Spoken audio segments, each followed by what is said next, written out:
మన భారతదేశం చాలా విచిత్రమైన, అద్భుతమైన సాంప్రదాయాలతో నిండిన దేశం. ఈ వీడియోలో మీకు తెలియని కొన్ని అమేజింగ్ ఫ్యాక్ట్స్ని అన్కవర్ చేద్దాం. బృహదీశ్వర టెంపుల్, తమిళనాడు. ఈ టెంపుల్ని బిగ్ టెంపుల్ అని కూడా పిలుస్తారు. తమిళనాడులో తంజావూర్లో ఉన్న ఈ బృహదీశ్వర టెంపుల్ని రాజరాజ చోళ 11th సెంచరీలో బిల్డ్ చేశారు. బట్ ఈ టెంపుల్ ఆర్కిటెక్చర్ ఒక ఇంజనీరింగ్ మార్వెల్. టెంపుల్ గోపురంకి యూజ్ చేసిన గ్రానైట్ స్టోన్స్ ఆ చుట్టుపక్కల ఎక్కడా కూడా దొరకవు. ఎలా తీసుకొచ్చారు అనేది మనకి ఇప్పటికీ తెలీదు. కైలాస టెంపుల్, మహారాష్ట్ర. ఎల్లోరాలో ఉన్న కైలాస టెంపుల్ ఒక ఆర్కిటెక్చరల్ వండర్. ఇప్పటికీ కూడా చూసే వాళ్ళందరూ దీన్ని కన్ఫ్యూజ్ అవుతూ ఉంటారు. అసలు ఈ టెంపుల్ని ఎలా కట్టారు, అసలు ఎలా చెక్కారు ఒకే రాక్ పైన అని. అనంత పద్మనాభ స్వామి టెంపుల్, కేరళ. ఈ టెంపుల్కి ఒక సీక్రెట్ ఉంది.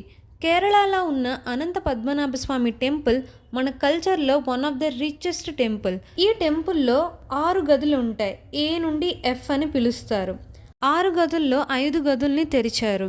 తెరిచిన వాటిలో ఆ గుడికి సంబంధించిన చాలా విలువైన సంపద దాంట్లో ఉంది. అయితే వాటిలో బి గది మాత్రం ఇప్పటి వరకు ఎవ్వరూ తాకలేదు.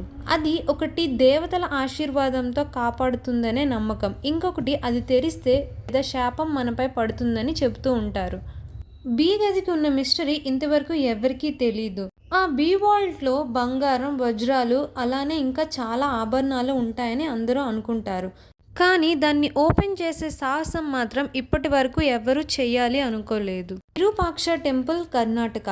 హలో ఉన్న విరూపాక్ష టెంపుల్కి ఒక ఆప్టికల్ ఇల్యూజన్ ఉంటుంది. ఈ టెంపుల్లో ఉండే గోపురాన్ని మిర్రర్లో రిఫ్లెక్ట్ చేసి చాలా అడ్వాన్స్డ్ కాన్సెప్ట్తో డిజైన్ చేశారు. అంటే ఇక్కడ గోపురాన్ని నీటిలో చూసినప్పుడు అది అప్ సైడ్ డౌన్లో కనిపిస్తుంది. Sun temple, Gujarat. ఈ టెంపుల్ని సన్ రైజ్ని మాత్రమే పర్ఫెక్ట్గా అలైన్ చేయడానికి బిల్డ్ చేశారు. 11th సెంచరీలో మొదేరా సన్ టెంపుల్ని ఇలా డిజైన్ చేయడం అంటే మన యాన్సెస్టర్స్కి మాత్రం రెస్పెక్ట్ ఇవ్వాల్సిందే. మీనాక్షి అమ్మ టెంపుల్. ఇది ప్రపంచానికి ఒక పెద్ద గిఫ్ట్. ఇక్కడ కల్చర్, హిస్టరీ, ట్రెడిషన్ అన్నీ ఒకే చోట చేర్చబడ్డాయి. ఈ టెంపుల్లో మొత్తం 33,000 శిల్పాలు ఉన్నాయి. అలాగే ప్రతి ఒక్క శిల్పం కూడా మన కల్చర్ని తెలియజేసేలా ఉంటుంది. దీన్ని శిల్పాల యొక్క దేవాలయం అని కూడా అనొచ్చు. మన భారతదేశంలో ఉన్న అనేక శక్తిపీఠాలు, పురాతన దేవాలయాలు, వాటి చరిత్ర ఎప్పటికీ మర్చిపోలేము.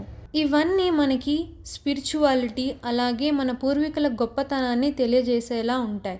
ఈ వీడియోలో చాలా తక్కువ టెంపుల్స్ని కవర్ చేశాను. మన భారతదేశంలో ఇంకా చాలా యాన్షియంట్ టెంపుల్స్ ఉన్నాయి. ప్రతి ఒక్కటి కూడా ఒక వండర్ లాగా ఉంటుంది. మీకు బాగా నచ్చిన టెంపుల్ ఏదో కామెంట్ చేయండి. నెక్స్ట్ వీడియోస్లో ఇంకొన్ని అద్భుతమైన టెంపుల్స్ గురించి చెప్తాను. ఇలాంటి ఇంట్రెస్టింగ్ టాపిక్స్తో మళ్ళీ కలుద్దాం. అంటిల్ దెన్, జై హింద్.